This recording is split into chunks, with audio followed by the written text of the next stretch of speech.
Kurtlu kurtlu. Bibi. Sen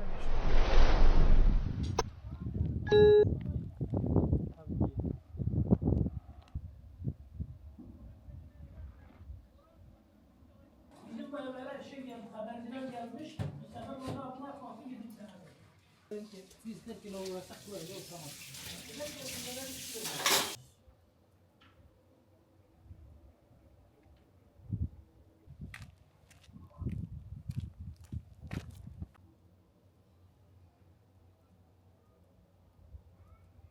Vallahi kimseme bir daha bu depremi yaşatmasın.